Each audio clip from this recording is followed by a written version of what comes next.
Okay, there we go. Looks like the recording is now going. So, so we have enough time to let Ginny do her thing.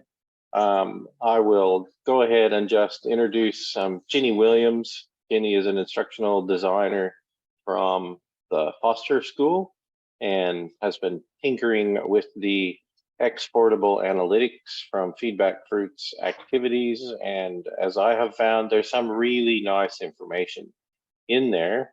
So without further ado, I'll turn the time over to Ginny and take it away, Ginny. Yeah, marvelous. Thank you, Randy.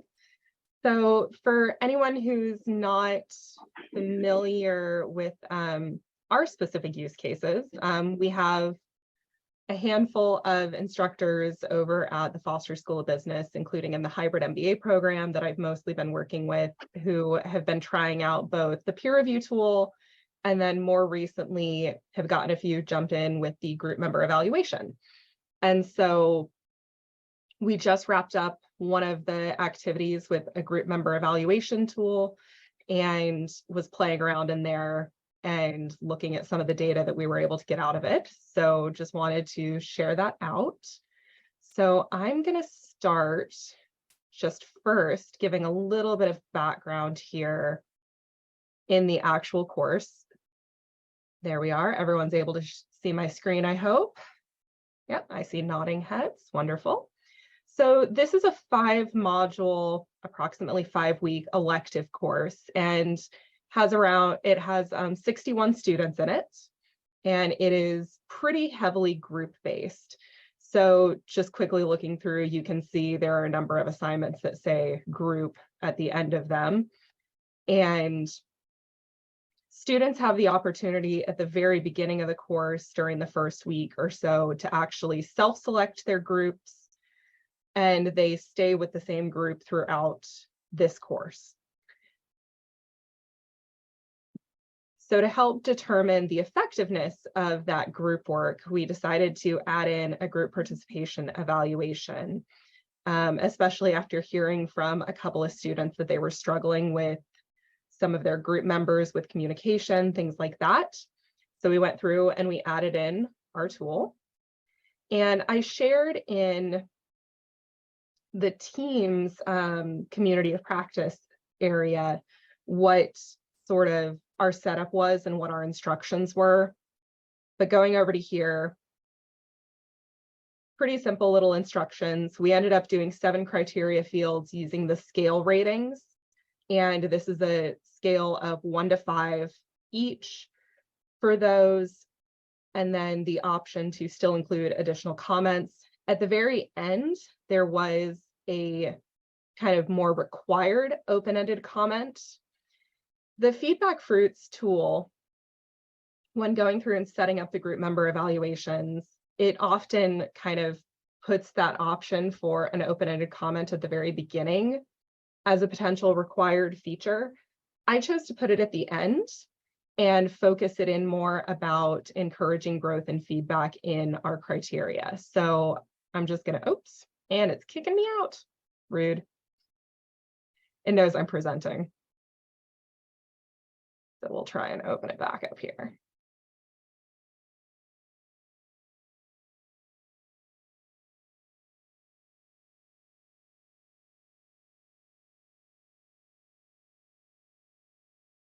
There we go. I'm just going to click into the edit just to help show a little bit more of what our criteria and configuration was. So the scale rating sections were participation in group decisions, planning, development of ideas, willingness to discuss the ideas of others, cooperation with the other group members, interest and enthusiasm towards working together as a group, commitment to the success of all group members, effective communication, overall contributions to assignments and deliverables. And then the final open-ended comment was kind of an encouraging growth and strengths. What's one way you've seen this individual grow or learn during the course?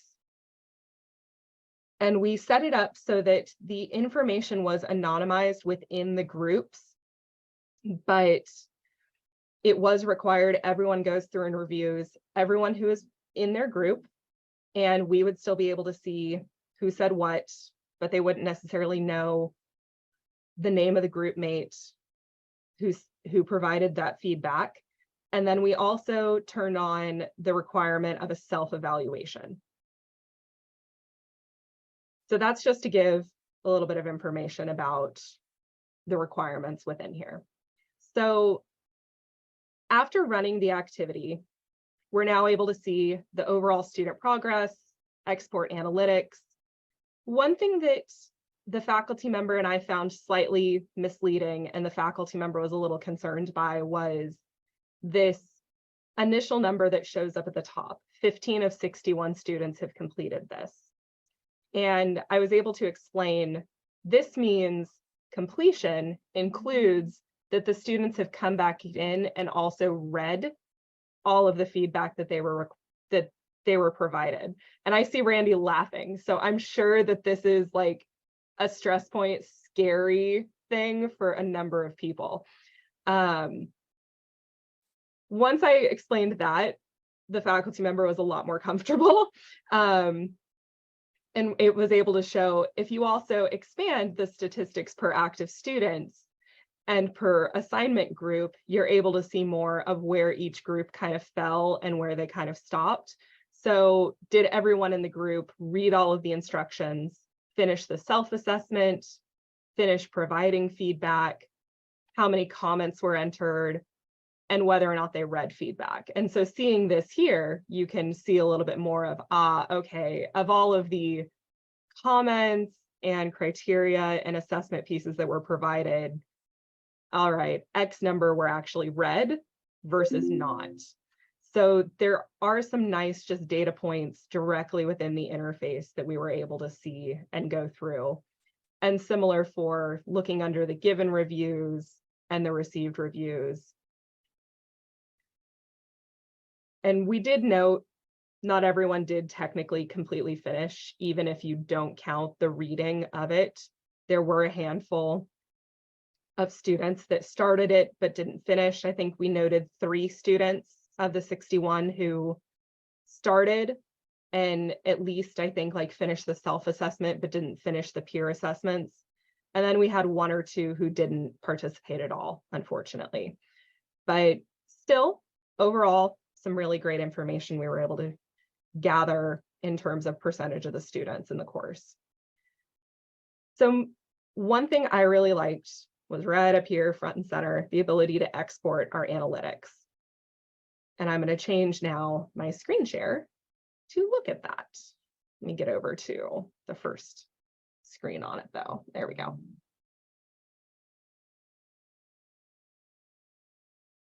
Ta-da!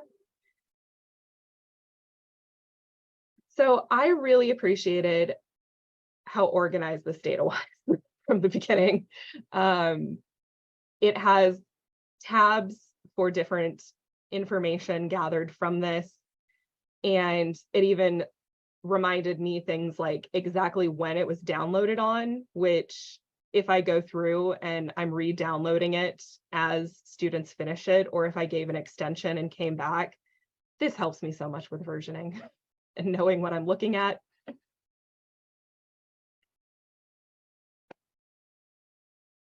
It reminds me of the name of the activity, the course. In this case, it's calling me the teacher. I'm technically a designer in the course, but it is telling me who downloaded it. And then we're able to go into things like the overall analytics, and I'll poke through some more of these tabs across time. So completed again was the absolutely everything done. The average time spent per review in minutes, average number of comments per group, and then a little bit more of that progress per task. And this was something that the instructor also was really interested in. How many students had gone through and read the instructions, completed the self-assessment, finished all of that feedback progress, and then that piece of how many had read the final bit in order to get up to that kind of 15 point. And that was, 15 is 25%, a quarter of the course. There was then a tab with some analytics per student. I have not done much to change this data file before presenting it today. I did go through and do a little bit of anonymizing. but not very much. And the only other things that I've really done in terms of cleaning this up have been to freeze the top row and go through and add filters for ease of use ahead of time. So the analytics per student allows us to see the student's name, their NetID email, their Reg ID information in Canvas, and then again, where they fell with if they've read the instructions, if they finished the self-assessment, did they finish all the feedback, how much time they've spent, total comments they left, and whether they've read it. So this was a much easier, I felt, student by student view of where students were versus the website view of the information, in part just because I really like the ability to go through and filter. So being able to see, here's our 3 students who did not even really start the activity at all. And then I guess I got those numbers mixed up. It was 2 who had started but not finished, and 3 who hadn't engaged with it at all. But being able to see that here, and in some cases, we can tell based on a name, oh, they've communicated with the instructor. We know what was going on here. Another piece is that if we're able to look at this before it has become due or even afterwards, we can also use this as an opportunity to go through, reach out to the student, offer an extension to still go back through and complete it if needed.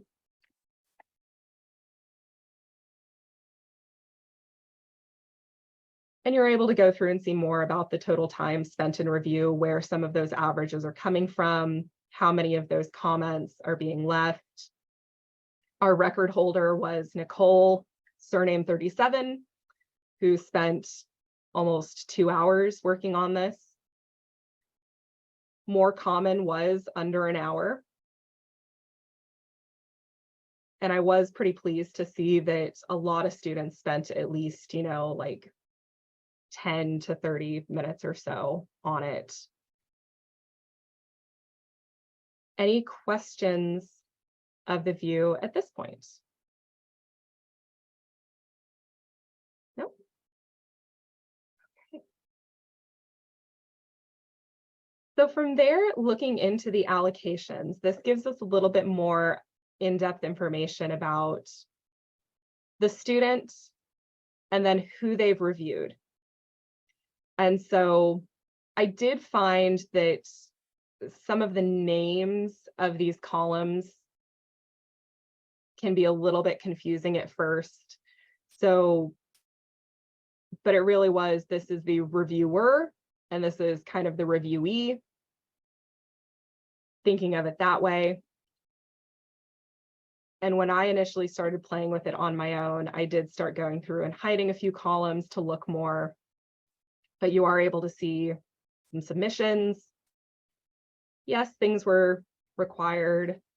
I did not manually set these because I synced it with the Canvas student group data. And you can certainly see, what group, all of the groups are lining up since it's intergroup. And the introspective column was whether or not this was for the self-assessment piece, telling us when they went through and submitted it. The next tab over then was the ratings of the work that was submitted. So coming through here, seeing, all right, Ellie in group 1 and the rest of group 1 going through and how they've rated specifically Ellie rating Ellie, Ellie rating Rebecca, Ellie rating Lauren and Nilesh, and what those types of ratings looks like across those 7 different criteria fields. And so able to look at this to help go through and get some averages, some overviews, and just general information here. And able to even see and sort by that. I can, of course, filter and look just within a specific group. I can see if there are trends across how one student may have rated the entire group, or if they've, if they ended up just seeming to, I don't want to say blow off the activity. But if they went through and they just give everyone 5s with not a lot of thought, and I can then compare that against, well, they only took 3 minutes on the entire thing, I don't think they necessarily put a whole lot of thought into it. But I was really impressed actually that a lot of our students seem to be pretty honest and go through and put a lot of thought into their comments. And we're not necessarily always rating themselves highly. And Ellie is actually an example here. Ellie going through and gave themselves, mostly kind of middle of the road, but they did feel that they had very good communication, and then rated their peers fairly differently within the group, 4s, 5s, but maybe some other areas of improvement here and there. The average received ratings tab then was for the review E. So going through, and again, taking Ellie as an example, what the average scores were for Ellie from everyone within their group. And so being able to see for each of the criterion, they got an average of 4.6. They got an average of 5s across these other ones. And there was a note indicating that this was not including their self-assessment. This was taking everyone else except for the self-assessment into account for these ratings.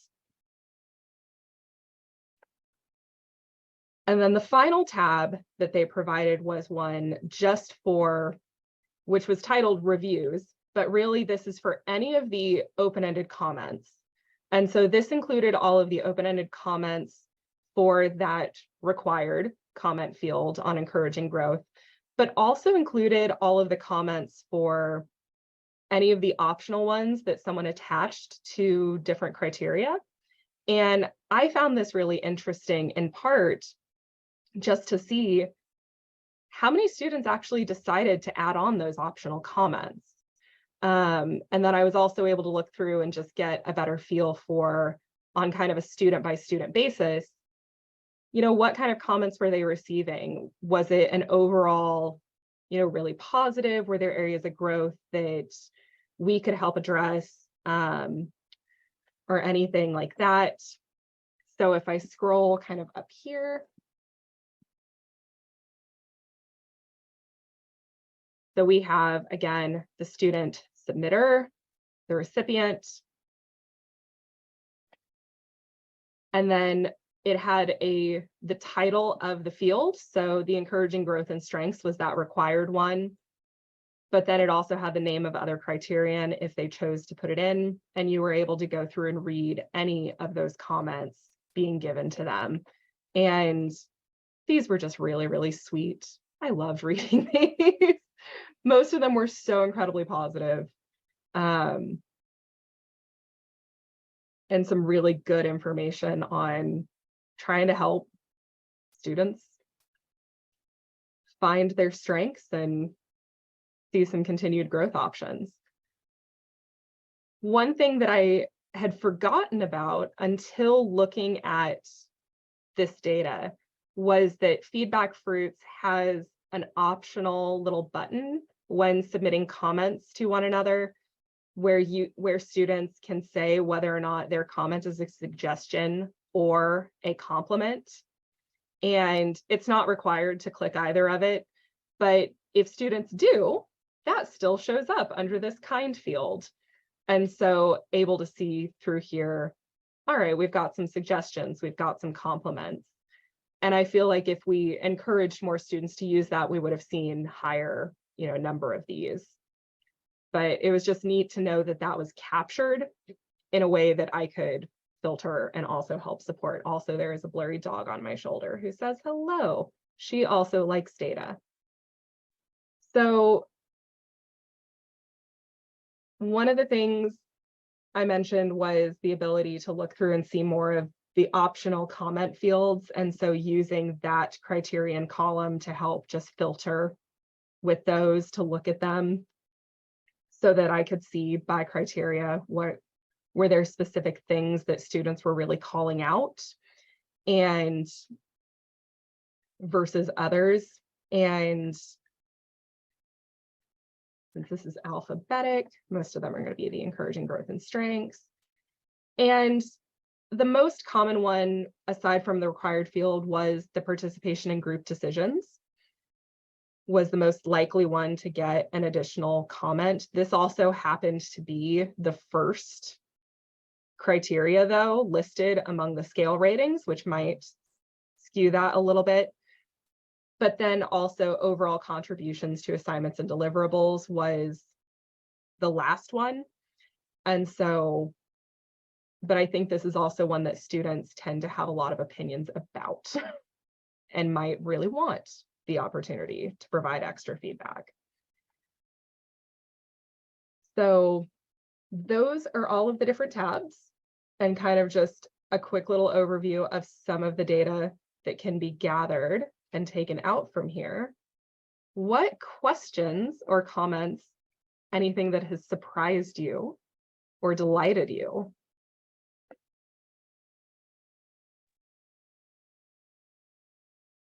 Hi, this is Ricardo. I have a comment. Yeah. Thank you for doing this. This confirms that it's useful to have a way to query the data, and that FeedbackFruits does not really offer a way to do it. I find this is a good hack to export it and do it in Excel. I wish FeedbackFruits had a better way of letting us handle the information, and I'm sure it's on the stack of things to do with this, because I find that really the detailed analysis like you've done here has not been very revealing.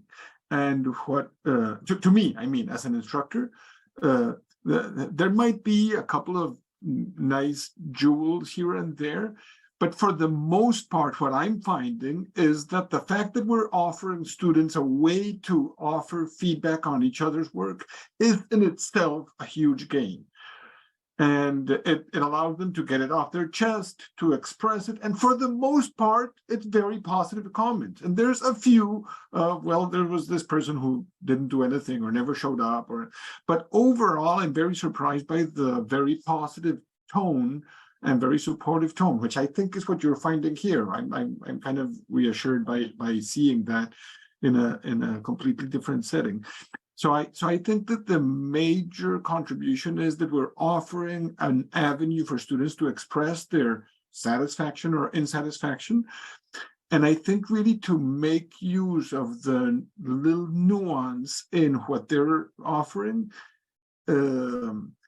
even the hack of playing with this on an Excel spreadsheet is not quite enough. I wish FeedbackFruits developed something to allow us to tap into the power of what is coming in the feedback. Because at a high level, what I'm finding is that the most valuable thing we're offering is a channel for expression, but we don't get enough of the detail to make meaningful use of it. Does that make any sense? Yeah, a lot of that resonates. And I agree. I do wish that there was a little bit more power in the website kind of form, and the ability of, finding more information that way.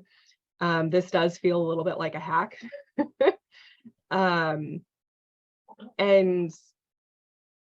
I certainly tried to be really mindful going into this activity that what the purpose of it was, and a lot of it was to allow students a chance to just kind of vent or voice their experiences, share that out, but tried to frame it in such a way that in our case, these are second-year students who are going to be graduating next quarter. And so hoping that there would be some nuggets in there as well that they could use to help improve team dynamic, group performance for their final quarter as well. But a lot of it was an opportunity to share the impressions. And I think that bolsters kind of the course climate and morale, which still has its own benefit, right? Mm-hmm. So yeah, I appreciate you sharing that. Ginny, I have a question about Ellie. Yes. because you and I have, Ginny and I work together at the foster school. So Ginny, you and I had a conversation early on when learning about FeedbackFruits about how much we loved the idea of someone who was underconfident. Yes. Rated themselves lower than teammates rated that person. Yeah. And I don't know whether underconfident was our term or it's something we saw on a FeedbackFruits demo or it's one of their outlier options. Yeah. So where does that show up? That term, like your careful walkthrough of the data, showed it in plain numbers. Does that show up for students, for the teacher on the site? Or does it need to be derived? I am trying to remember. Allow me to take a very quick look to see if I think that I enabled the outlier data in the settings when I created the activity, but let me double check. Okay. I did. I did enable automatic outlier detection. Okay, so underconfident or whatever they call it is in a family of outlier detection. It's the automatic outlier detection was the setting within it. And the interesting thing, I guess, that you're pointing out is that that's not gathered in the download. Yeah. But that was my question, was following up on what Matt, did you turn on outlier detection? And then if you did, I don't see it on the download, but when you go back to the activity, you can actually see outliers when you go look at the activity yourself. But it's surprising that none of that outlier activity is reported in the actual download. You would expect that would be in the download, because I find that the outlier activity is actually quite good in actually being able to quickly see, all right, who is really either hammering everybody else or who is, saying that they're themselves, they're an underperforming student. So I'm curious to see what FeedbackFruits has to say about that. Yeah, those extremes, those two directions are the ones I find most interesting. When there's somebody who has evidently not done anything and everybody else in the team says so, regardless of what that individual says about him or herself, and the underconfident, the one who says, oh, well, I didn't do much, and everybody's saying, well, they did great, and that was really appreciated. And so those two extremes are really interesting. Yeah, and I actually pulled up in this case, no longer so anonymized because I'm in the website view where I can't control that. But for that one student example, you can see that outlier detection, the underconfident, and the description of what that means, and looking at that overall view side by side of the reviews received versus the self-assessment, and identifying, yes, Ellie as underconfident in this. That would be awesome to be able to get in the download as well. And I see that with the way that they've spread out the tabs so nicely and organized all of that data, the average received reviews would be really the spot to include a comment, include an additional column on that average received reviews tab, indicating if there were any outliers detected. Since that's where they have all of the other averages. Ginny, is there a spot to see outliers on the mass?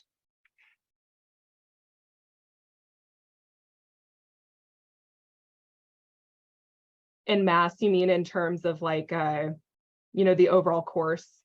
Yes. Piece? So I think that the main way is really to look through is if you expanded kind of the received reviews, you can go through and you can sort by detected outliers. And in doing so, if you haven't expanded a group, it will go through and it'll show how many on average. And you can go through and see group by group, expand and see where there are more of those. So this is kind of the way to see them more at the overall course level. If it was included in the I'll follow- download, that would be nice to be able to sort it and see it really quickly. A follow-up question, Jenny, do you do anything with this information? Does this turn into something that adjusts their grade in the assignment or in their course for especially for the outliers one way or the other?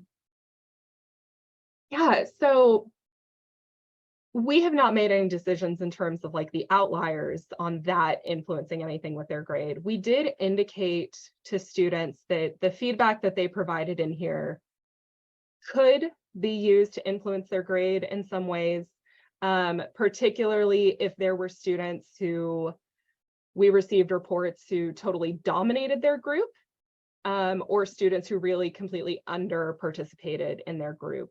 That could be used to adjust the group. We do include participation as one of our grading criteria. So that is the main area where this is likely to go into effect. But it could also be used to influence possibly some information about how different students are scored on some of their team assignments. But the actual outlier data was not something that we really discussed in how to input that. I think that this is very interesting data, but I admittedly am not that sure yet on how to utilize it.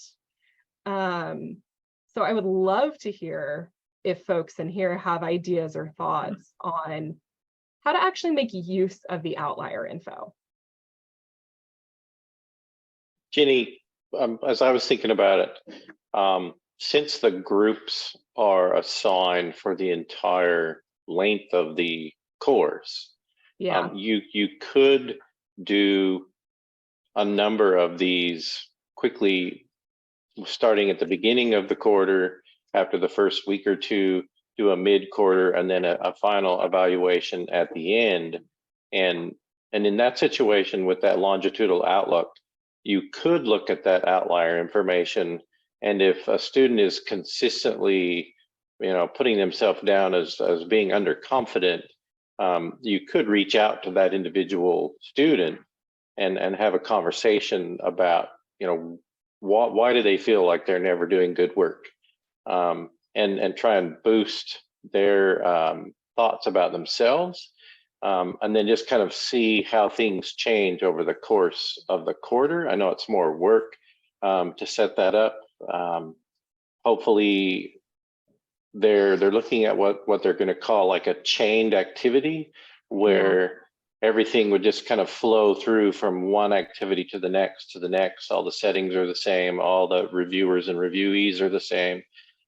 So then you could actually see, are things changing based on what other students are saying and about their experience throughout the course of the quarter. That's really one way that I see you could use this information, was just that longitudinal analysis of, is the performance as a group getting better as the quarter progresses, or is it getting worse? They get to know each other better, so I could see a number of ways that you could put that into play to at least look at those outliers and either tone them down a little bit if they're just hammering everybody every time, or helping those who consider themselves to be underperformers. Yeah.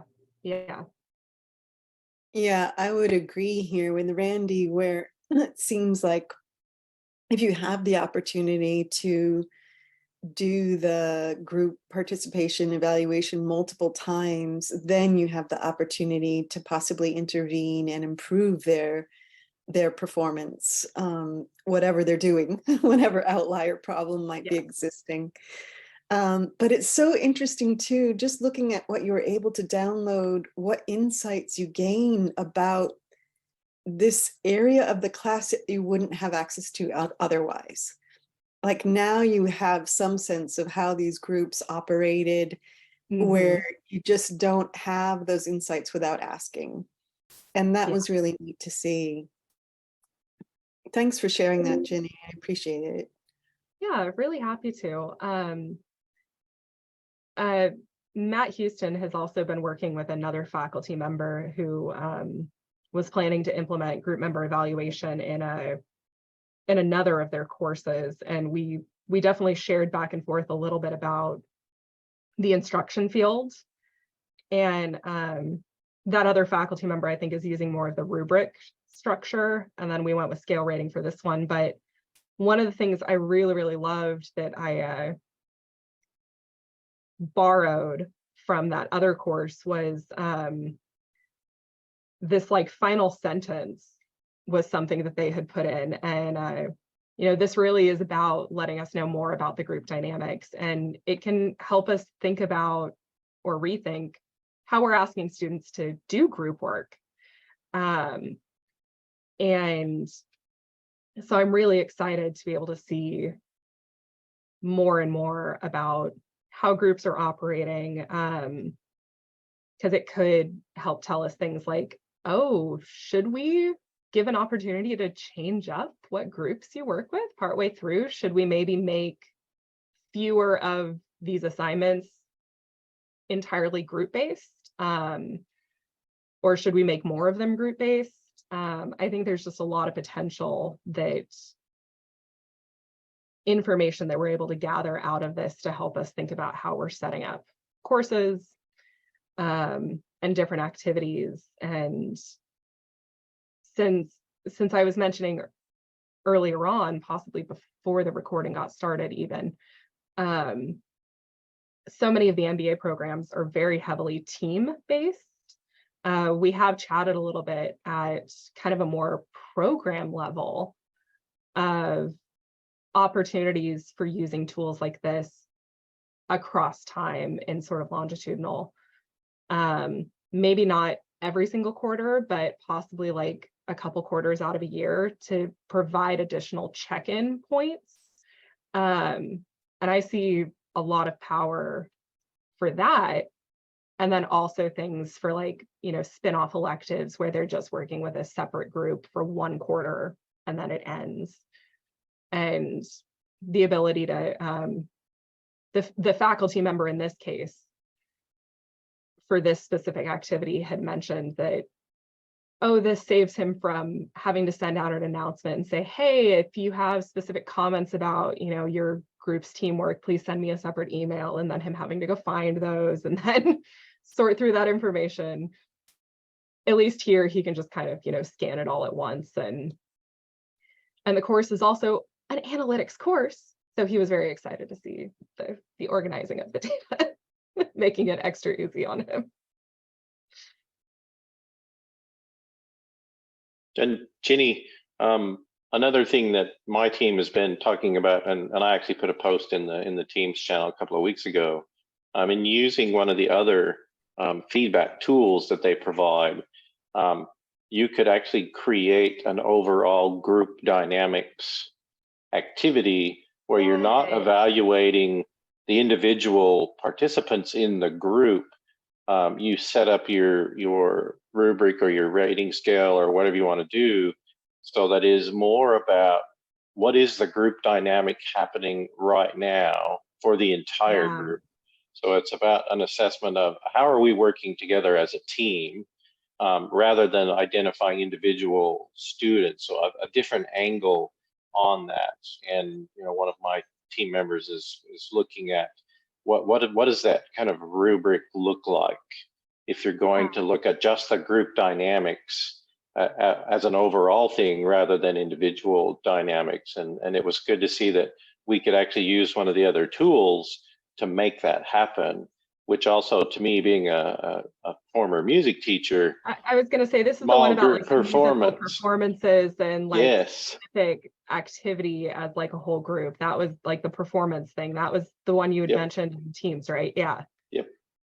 So I think there are other opportunities because of the way the tools are set up. It is so much easier to get data that can impact the way our courses are functioning. You know, rather than doing like we have done with lots of faculty at the iSchool of creating weird forms and Google Docs and all sorts of crazy things to try and get all of this data. It's nice to have a tool where we can get that same kind of data in a way simpler way.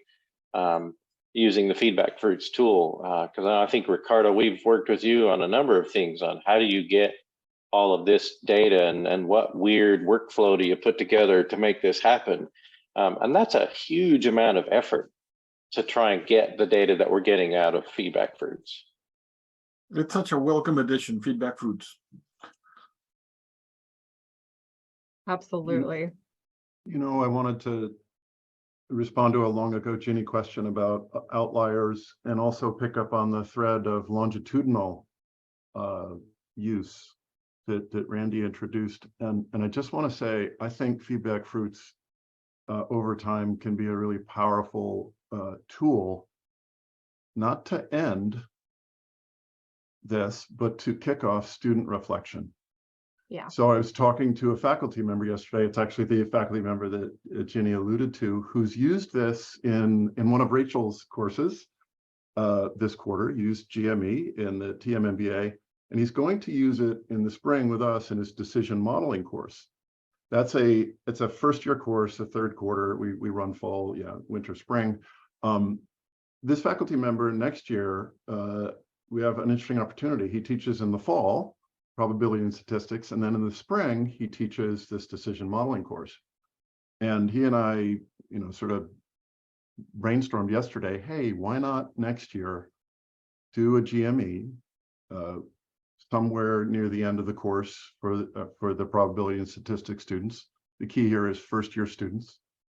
We'll look at outliers. We'll see if there are underperforming students. We'll see if there are, high performers or basically freeloaders, and ask the students to do something with what they did. That is to say, some sort of reflection, maybe. Hey, did you get anything out of this? Have a discussion at a live session or a Zoom session about, go into your groups and say whether it helped, hurt, or did nothing for your group. And then repeat it 2 quarters later in the spring and do a data comparison. He's a data guy, so he'll love to see who shifted in whose judgment from fall to spring. And I liked it as an instructional designer because particularly in a 2-year program, I think it's great to do this at any point in a 2-year program or a 1-year program. I think it's really powerful if students reflect thoughtfully in some way yet to be defined early as possible in their work with us. Yeah, absolutely. Absolutely. Yeah, I'm glad to hear you talk about that because I've been kind of sitting here since the beginning thinking about that piece of so many students who didn't read, right? And like, how do you close that loop, right? And I love that idea of like, could you do reflection and goal setting at the start of the quarter about like, what do you want to bring to a team? What do you, like to kind of focus them on like, where are you going this quarter with this team?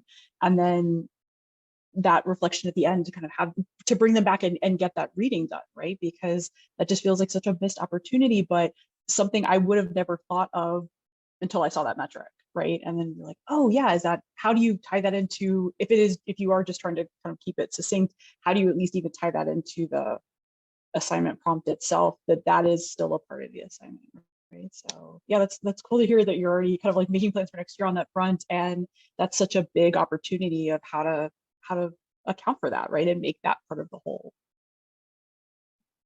I will say in the setup for this specific activity, we didn't set a due date for asking students to like read their responses by for this one.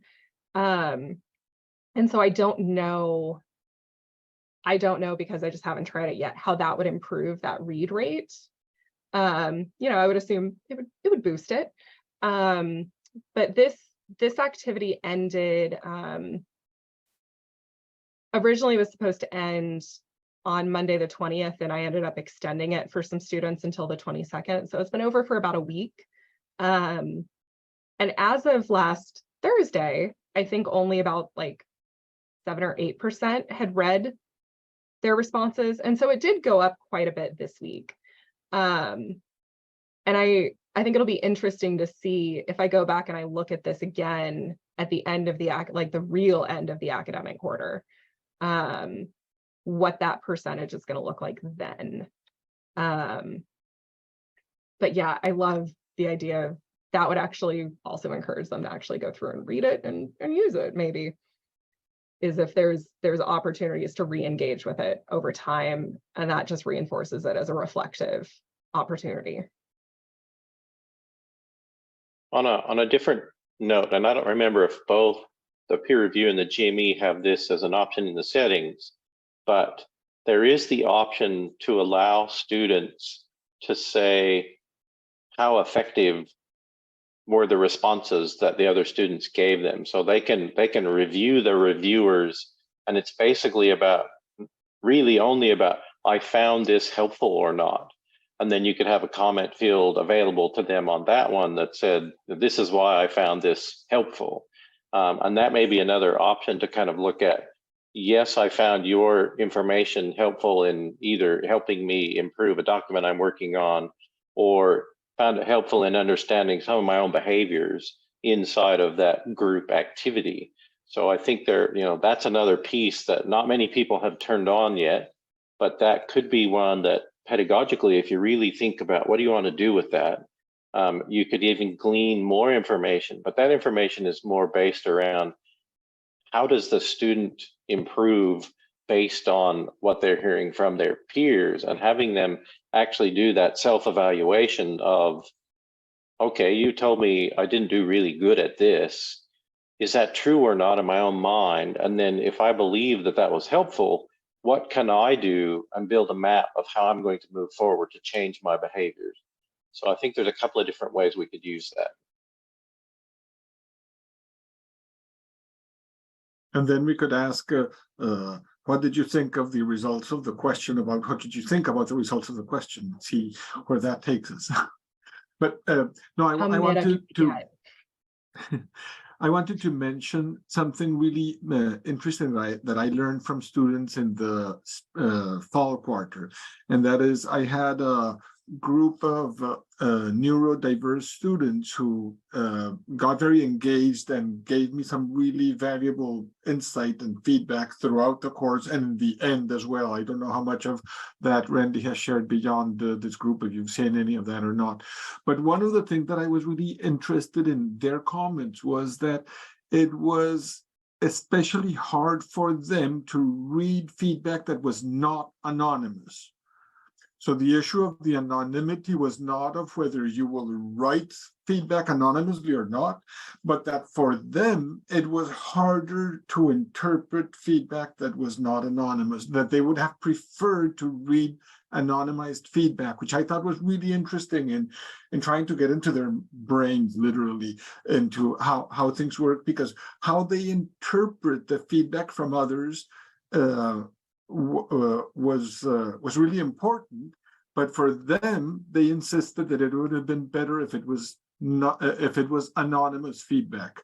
So I put that out there for you, and there's only so much that we can control or we can enforce about what they do with the feedback, just as much as there's only so much we can control about what they do with whatever we're trying to teach them. But learning to behave as part of a team and as part of a group is an important lesson. And I think doing teamwork as part of the class is important, because anything they're going to be doing in the real life is going to be in teams. But I'm not sure that asking them what they think was valuable of the feedback is actually valuable feedback. Going back to my initial comment of the recursive loop of asking about feedback, because something I've learned is that students don't really care much about what we tell them about their things once it's done, and especially toward the end of the quarter. Short, past feedback is a lot more valuable to them than very detailed and in-depth feedback that comes a week later. I'm seeing a very functional approach from the majority of students, undergraduates I'm talking about, and they don't really want to spend any time on the feedback. So we spend a lot of time giving them feedback, and they don't really want to delve on it. They've done it, they've submitted, they're on to something else. And so I'm kind of saddened by that, but but I wonder how much effort do we need to put in trying to assess the feedback of the feedback of the feedback. I wonder if there's a situational component to that though, right? Because like I could see where in undergrad, especially, it's like, okay, I did this class and then I'm kind of on to the next thing. But when you're dealing with people who are having professional lives, and this is very completely germane to their professional life, if that sort of reflect back on the feedback is a loop that's useful, right? Like I could see this being very applicable for, master students.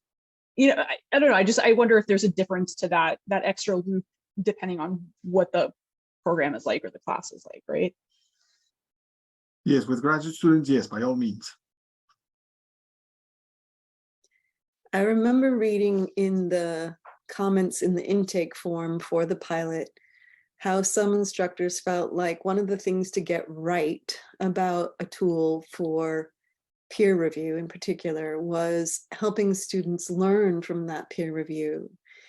And I think there's a component in FeedbackFruits, Randy or Ginny, maybe you can help me, where in peer review in particular, students can write about how they're going to use what it is they received, what they're going to do with the comments they received to improve their work, right? So again, that works as kind of a formative assessment where they're going to take this in and they're going to do something about it to improve their final draft on something, say.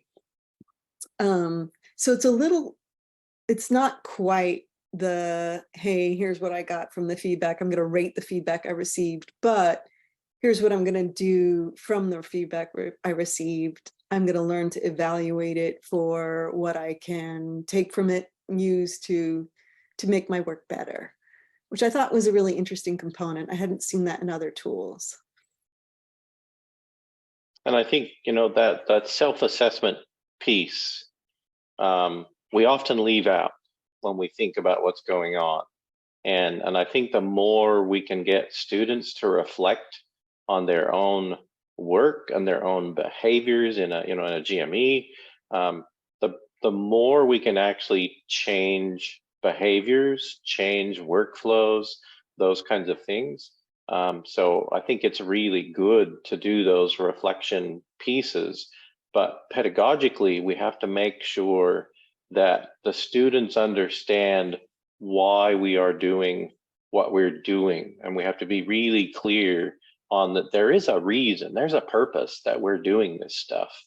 And I think the more we work with students to get them to understand the pedagogical aspects behind why we're doing what we're doing, it makes a big, big difference. And for me, as an example, when I was teaching high school courses many, many years ago, my students did an evaluation of me every single quarter.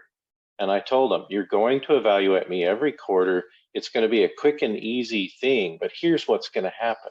I'm going to take the data that I get from you, and I'm going to pick one or two things that I'm going to improve upon as I teach the next quarter. And then I ask them, did I do better this time based around what I've done from your survey results? And it actually made me a way better teacher by getting that information back from students. So it's understanding why we do the things that we're doing, because it really can have a positive impact on you as a student if you really take it on board. So really, really important stuff. We are about 2 minutes to the end of the hour, so I just want to make sure that we're not going over, but this has been an amazing conversation. I've really enjoyed it. Thank you, Randy and Ginny.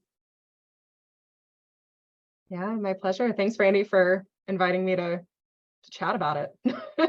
Well, hopefully we can get others to come and do the same thing. When we do our showcase, we're hoping we can get some more people to come and do the showcase piece. So I'll send some more stuff out that. I'm going to go ahead and stop the recording.